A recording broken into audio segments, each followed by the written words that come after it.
Success made easy. Doing something doing something productive every day. Yep, it's just that simple. Welcome everyone to Conversations with Dad. I am Bob the Orc. This is episode number 7, and today we are going to talk about the secret to my success, which I got from Dad, which is just doing something productive every day. And where I got the idea when I was a kid, we were at Philmont. I was in high school, I think.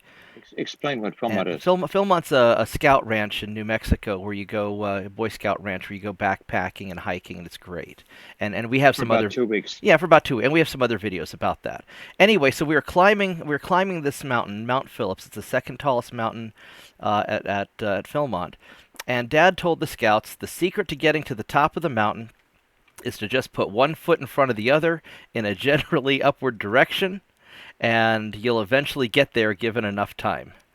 And I applied that to my life, and uh, it's kind of a no-brainer. You just do something productive every day. You keep putting one foot in front of the other in a generally positive direction, and over time your life gets better. And you're the one who inspired me on that, Dad. And we're not talking about spectacular success like Silicon Valley becoming one of the 10 richest people in the world, but just being a good person and generally being productive in life and, getting into a circumstance where you're solvent and making a living, so to speak. Yeah, yeah. Well, and it can be applied towards just achieving your goals or whatever it is that you're trying to do. If you are generally doing something every day that moves you closer to your destination, you'll eventually get there, or at least you will approach it, and get very close. And and so We were talking earlier about a long-term goal and a short-term goal. Did you want to go into that? yeah, I'll get into that here in just a moment. So what I've evolved to over time is I actually try to do 3 or 4 productive things every day. I try to make a little bit of money. I try to exercise a little bit. I try to, do preventative maintenance, cleaning, or whatever, something to keep my life sane. But I always try to do something that's going to be long-term productive. So for example, tonight, before we started recording this conversation, I was doing some maintenance on one of my servers, which is, You which have are a computer business, yeah, I have a right? computer. Yeah, I have a computer business. I was doing some maintenance on the servers just to prevent future problems. But for a long term, I spent a couple hours working on a long-term project that I've been working on for a while, and there's no way that I'll finish it tonight, but I moved one step closer in the right direction. And whether I'm doing it the most efficient or not. So, my thoughts are that a lot of people are always working out they're always working out these overly complicated plans, and they're always worried about every little step by step, and what's the most efficient way to do it, and do this and do that and this and that. And I think you should You're have just a climbing the mountain, just going one step right, higher, right. generally speaking. You should have a general idea of where you're going and how you're going to get there. But there's no point in micromanaging every little step you're going to take. Just do something productive every day. Or, it's like climbing that mountain. Whether we walk on this side of the trail or that side of the trail, or zigzag back and forth, or have a hiking stick, or as long as you're generally moving forward, you're getting closer to your goal. And that was and sort and of prepare for some setbacks. It's going to happen sooner or later that right. you take a tumble or things don't go quite the way you want, and you want to be kind of prepared for that. Yeah, yeah. No, there's always going to be setbacks.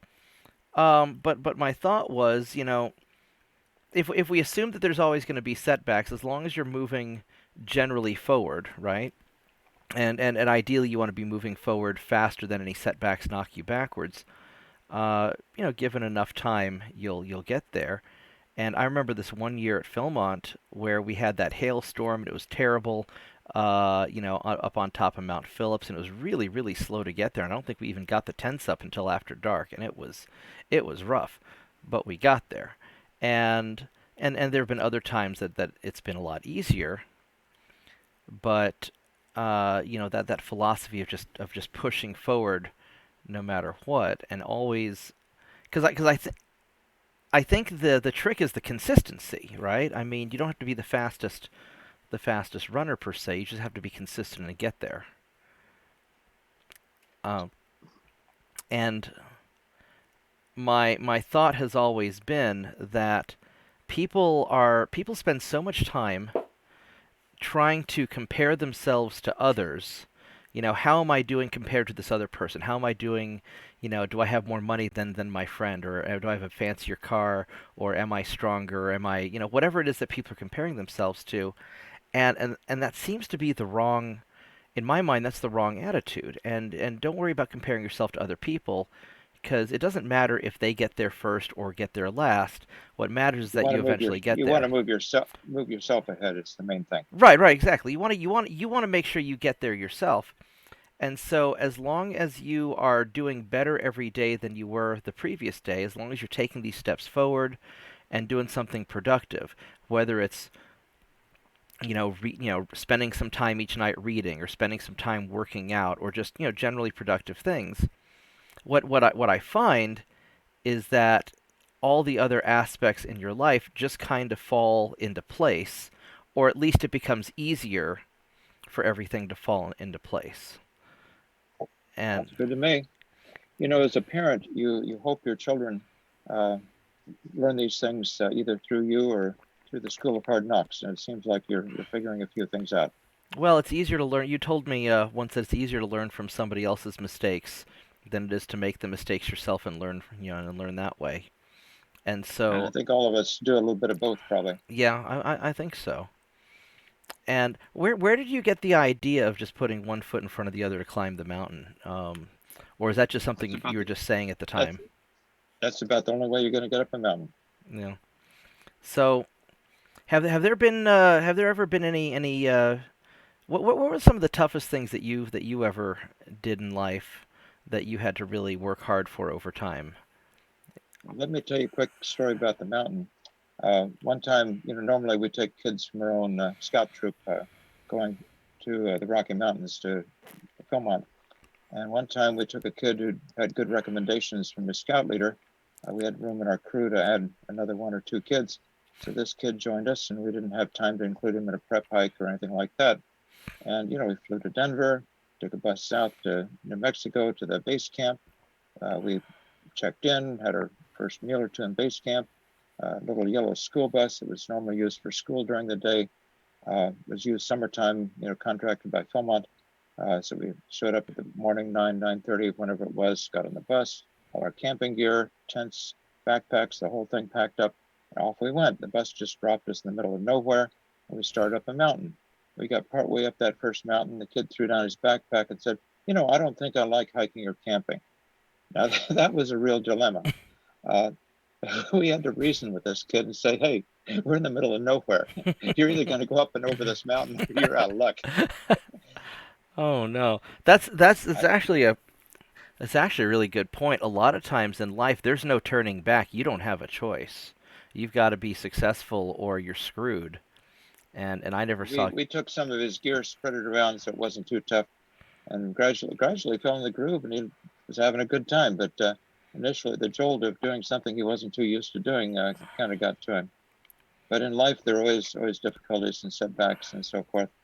Um, Life is a constant struggle. People want it to be easy. It's never easy, and you just have to develop the strength to deal with it. Well, and the other thing is that people have this expectation they're going to get instant results, and that's just never.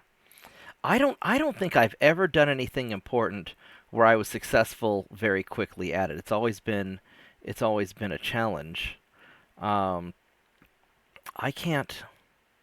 You know, wrestling took me years to become good at. My computer business took me years to become good at. My other projects that I've worked on, took a long time to really.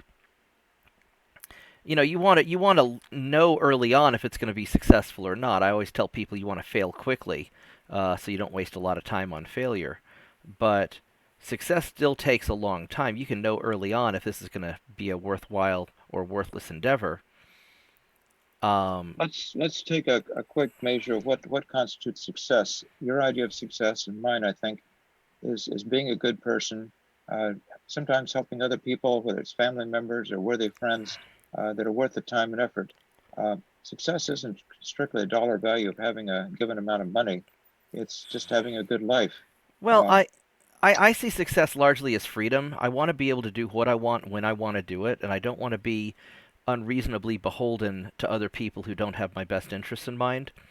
So, I don't want to be in piles of debt. I don't want to be having to work for somebody who doesn't appreciate me. I want to be able to do my own thing and set my own rules. And it would be awfully nice to be a multi-billionaire, but I define success more as I have the means to do what I need to do if somebody needs help. I had a friend who got into a bit of a bind on a road trip recently, and I was able to pay for some surprise hotel stays. I was in a position to just up and take a trip, when I feel like it, or I can start a new project. I've got this armor project that I've been working on. I just what do you decide I have, want about to do three or it. four businesses now? This is our side thing for Uh, fun that we talk. yeah, no, well, We figured we the talked YouTube anyway. thing's kind So of yeah, the YouTube thing's for fun because we spend a couple hours each night talking.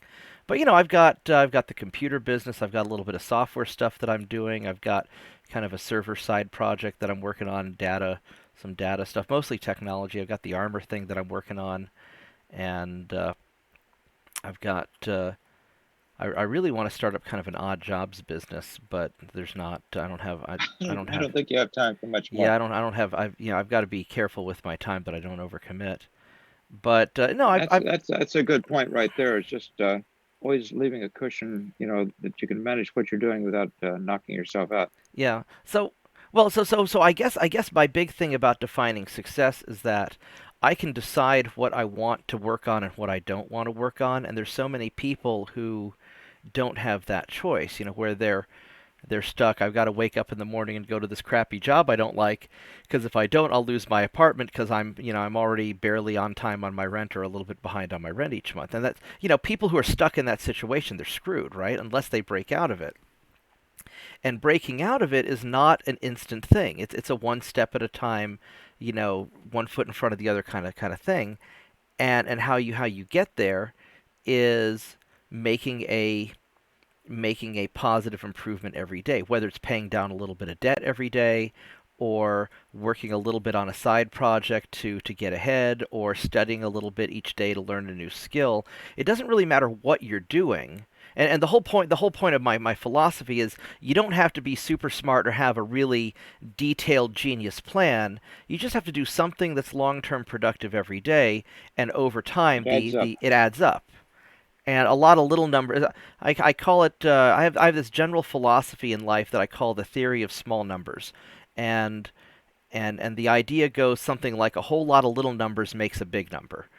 And so I don't like with my businesses. I'm not looking for the big score that's going to make me millions of dollars. I'm looking for a little business that will make me an extra $500 a month after expenses and just kick me a little bit ahead, or make me an extra $1,000 a month after expenses. Stuff that's easy that I don't have to really. Once I get it started, it kind of runs itself. And all these little things add up. And if you just keep making these little steps forward every day, uh, it it adds up. It's just like when I was training with wrestling. You just work out a little bit every day, or work out a little bit more every day, and you get stronger over time. I was a wimp when I was a little kid, and I just kept on working out and getting stronger. Or I was not always very knowledgeable on things, and I just read a little bit every night, and you get smarter. And it's just there's no. I'm sort of trying to idiot proof my life so that even I can be successful, and if I can do it, anyone can do it, I think. And it's just, Now, what's interesting is your mom and I were hoping you'd go out and take a job for somebody else, and you didn't, and oh, she you was pissed found at your that way, too. and the school of hard knocks. But I think in retrospect, you've taken the right route. We're now in an economy, and in the I'm old enough that in the 1950s, 60s, 70s, you'd go out and take a job, and you'd rise to the ranks, and you'd do well in a company. And now it's a tough, tough economy. Um, I mean, just I don't. It isn't just a cyclic thing. America isn't what it was right after World War II when we were the only production capacity in the world. Everything else had been bombed into oblivion. Um, but now kids get out from school and they try and get a job working for somebody else, and they work for a sucky job for one outfit and get laid off, and then for another outfit and get laid off. And I've seen people from decent universities who have university degrees going out and taking more or less minimum wage jobs, Oh and yeah, then and they don't get any benefits. They're put part time, less than enough hours to get health plan or anything else. Uh, and I think in retrospect, you've taken the right route where you built your own business and you basically are employing people at this point. And yeah, you're as near as I can tell, you're a good boss in that, you know, you scrunch and suck it up yourself to make sure the guys working for you can make their car payments or their rent yeah. payments or whatever they have to do. Uh, and part of being a good business owner is not screwing the people working for you. It's helping them. The side benefits more than the money you pay them is the environment that you have for the working environment. Yeah, no, I try to create a good environment. It's let me take a step back. So I took it. So after college, or I guess I was still kind of in college. I was sort of doing some grad school stuff and working on some extra things. And I took a job with Gateway through one of their contract companies at a It call was center. was a computer Yeah, company. Is Gateway it still Computer around or Company. not? No, no, they got bought out by I want to say Somebody. Compaq. No, it's I think they because they merged with eMachine and then I think they got bought out by Compaq. But they're and then which got bought out by Acer. They're basically Acer nowadays. Acer ate them up. Uh, and anyway, but the point is that I wanted to make mom happy. I wanted to get a job just to uh, plus having a little bit Look, extra money was look like you were in nice. the real world, right? Right, right, exactly. But to move forward, I was making like $9 an hour or something like that. It was a lot of money, but it wasn't for the time it was a lot of money, but not that much money. When you're in college, you don't have a lot of expenses other than your school. But it wasn't gonna if I weren't in school, it would have been I could have lived off of it, but it's not enough that you can have a career on, right? And so I was fixing computers out of my apartment and other things too, and my buddies and I'd get You're saying together. this was your side job. This wasn't for the computer company. This was you doing your own thing, Yeah, yeah, side well, yeah, job. yeah. I was doing the gateway thing just to make mom happy, and then in the evenings, I was making more money, just fixing computers out of my apartment, and bicycles and VCRs and just whatever, DVD players, just and whatever somebody needed fixed. If I could find the parts or unjam it or tinker it, we do it. Actually, when I registered my business with the state of Oklahoma under the business description, uh, because you have to say what you do. I put down if it's legal and it pays money, we'll build it for you, and which uh, which I always got a kick off of. But but no, it was a hard thing at first, and so how we got started was we would just we just do a little bit every night instead of playing video games at night or going to the bars and getting drunk or whatever. I do a little bit of productive work every night that was benefiting my own long-term goals, right? And it didn't take that long. Within about a year of doing that, I was making pretty good money. Well, Uh, you gave up your apartment. You took a store on Main Street.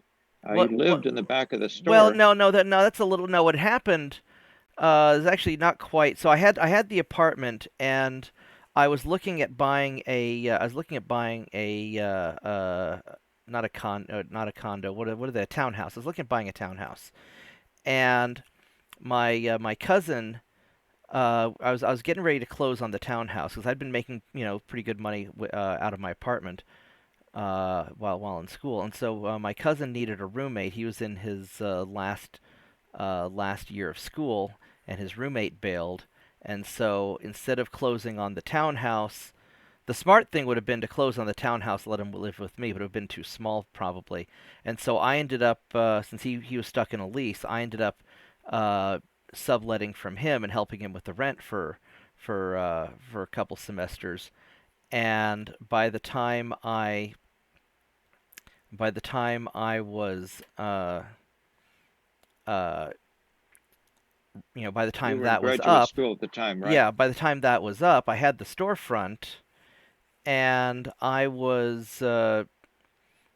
was never home Did, anyway because I was working at the store all the time, and I had a cot in the back of the store. So, because if I was too tired to make it home, I'd just go and sleep, take a nap at the store, and and and so, your family thought you were nuts because you didn't keep 9 to 5 hours like somebody well, working we for a were, slave type job for somebody else. well, what we You were, were working all night fixing computers. yeah, well, what we did was we were doing trying to do her 24-hour turnaround, and so I'd have a daytime guy would check in the computers and do the easy stuff, then I'd do the hard stuff overnight to have them ready in the morning, and then whenever I was done, then I'd go home. But the problem was is that a lot of times I was just too tired, and so when everything kind of wrapped up with that apartment, I was never home anyway, and money was really tight because I was trying to get this business going, and so I ended up uh, staying for about 6 months or a year. I was just like, well, screw it, I'm never home anyway. I'll just be homeless for a while and save the money, and so I was just sleeping in the back of the store, and which it wasn't that big of a deal because I was there all the time anyhow. But in making and we Well, could probably do a people expect the easy life, but if you're going to build your own business, well, you've no, got to it's really hard. suck You it up. gotta make a lot of sacrifices, and the we had a shower in the back of the store, so that wasn't so bad.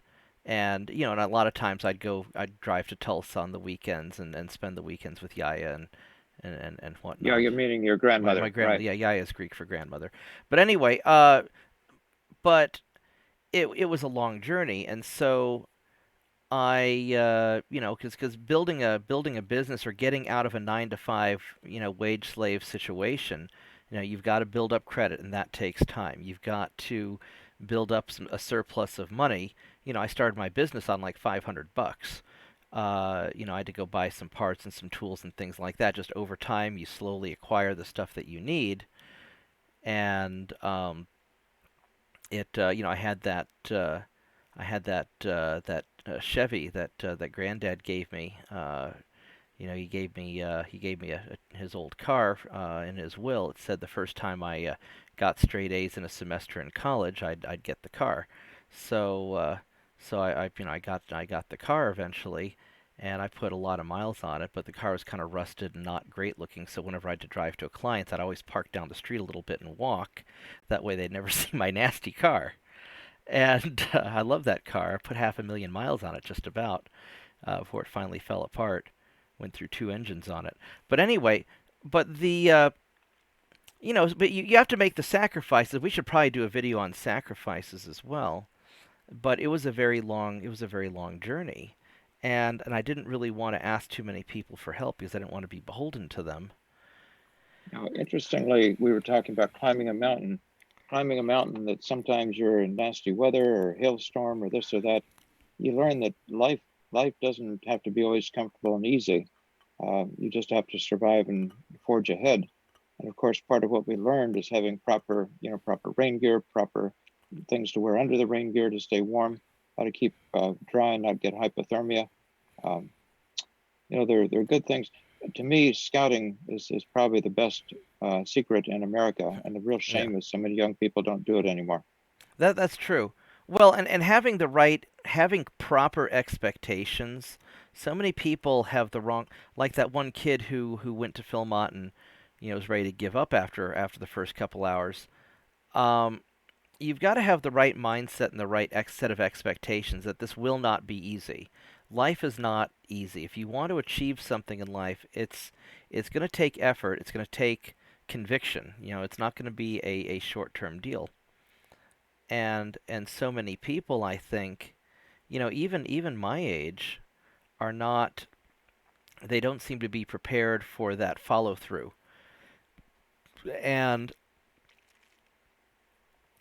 so I guess the big message that I would have is that not only do you need to do something productive every day, but you have to prepare yourself that it's going to be hard and you're going to have to do it always. 10, 20, 30 years. I mean, your whole life is going to be constantly growing and improving and moving forward and climbing that mountain. and as long as you're And prepared to do success in that, life is the journey. It's not the result of getting there. right? It's I'm in my late 70s and I'm still working every day, and it's a pleasure to work. With coronavirus shut down, I miss being out and working more. So, in fact, I'm looking forward to Well, that that's something lessening. else that I would say. When you're talking about success, is that success is also doing something that you enjoy, or at least are willing to do. Something Granddad told me once was that you want to find a job that you don't mind doing every day that still leaves you enough free time that you can do what you want on the side. And Hmm. so if you are stuck in a wage slave kind of job, as long as you have a little bit of free time, it's better to have a little bit less money and more free time because you can then invest that free time. It's the same reason that um, when I was first getting my business started, when I couldn't close on this condo, it was a really good deal. Instead of getting an expensive apartment, because there wasn't a really good deal on an apartment, I didn't want to spend, I didn't want to spend that extra, $700 a month on an apartment plus bills plus all that. So, which is still pretty cheap compared to like New York prices. Oklahoma is cheap to live in, but it would have come out to, let's say, an extra $1,000 a month out of my pocket, and I would rather not have to work so hard, save the money, rough it a little bit, and then be able to reinvest that money, reinvest my time into furthering my business, and that probably saved me quite a bit of effort off of getting my business off the ground. And One interesting thing in Oklahoma, you don't have a fancy lifestyle. Sometimes people are out, they've got to be a member of a golf club, a tennis club, go out for expensive meals. That can chew up an awful lot of spare money that basically you've put your money back into your business or businesses. well, and regarding fancy meals, so my favorite thing to eat in the whole world is a ribeye steak. I really like ribeye steaks. And if That's you, a nice cut. it's a nice cut. And if you go to a nice restaurant and you buy a ribeye steak, you're gonna be looking like $20 for a cheap one. I mean, if, like, you could maybe get like a $15 ribeye steak that's not worth eating, but you're gonna You're be looking like, talking Oklahoma yeah, prices, Oklahoma price. You might be double it looking at for a 20 major 20 city. bucks for a cheap one. And if you go to a really really fancy restaurant, it might be, like down in Dallas or in New York, you might be spending like 50, 60, $70 for a good steak. And so I learned how to cook steaks, and I'm okay at it. And I've got a couple of buddies who are a lot better at grilling steaks than I am, and they have it down to kind of an art. And so if you my goal was I Well, wanted to get, you can shop the sales too. You know, when the meat's about to expire or something, and well, you or go at the end of well, the not day or even not something. even not even just that, but I mean just buying it at the super. I can go buy a really nice cut of ribeye for like $10 or $15. That's nice, and I can go grill it myself, and or I can always ask one of my friends to help me grill it, and they do a better job. And it comes out, I've got my buddies can cook just about as well as some of these fancy restaurants. And instead of spending $70 for a really top end steak, you're spending $20 for a top end steak, or 15, and that's really nice. So Now we're getting into a nutritional video. yeah, We're yeah, kind of we'll getting a probably, little yeah, bit we're off kind of, topic. yeah, going off topic there, but the big takeaway, and we can wrap this up. But the big takeaway is just, you know understand the general direction that you want to go in, right? For me, for example, I defined success as I wanted a very free lifestyle to where I wasn't forced. I didn't have responsibilities forced upon me. I choose my own responsibilities because I don't mind working hard, and I don't mind being responsible for a bunch of stuff, but I want it to be the things that I want to do, right? And so every day I moved a little bit further towards that.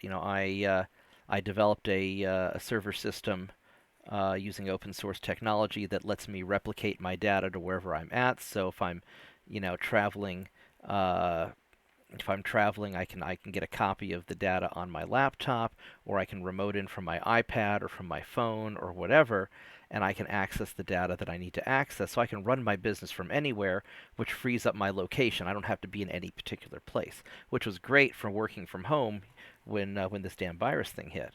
I wanted to free up my time, and so I started paying people to do the tasks that I didn't want to have to do myself. And it took a long time just to build up the resources to where I could afford to pay people to do some of the, like answering the phones. I don't have to answer the phone at my business because I pay people to do that.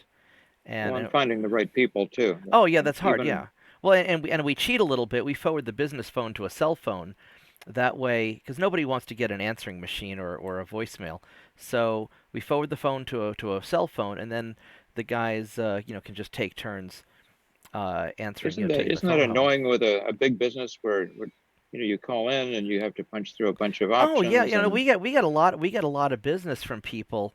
We actually have a service that we offer at my computer store where people will sometimes come in and pay us to deal with a big company's phone system for them and just fight their way through all the menus and all that stuff.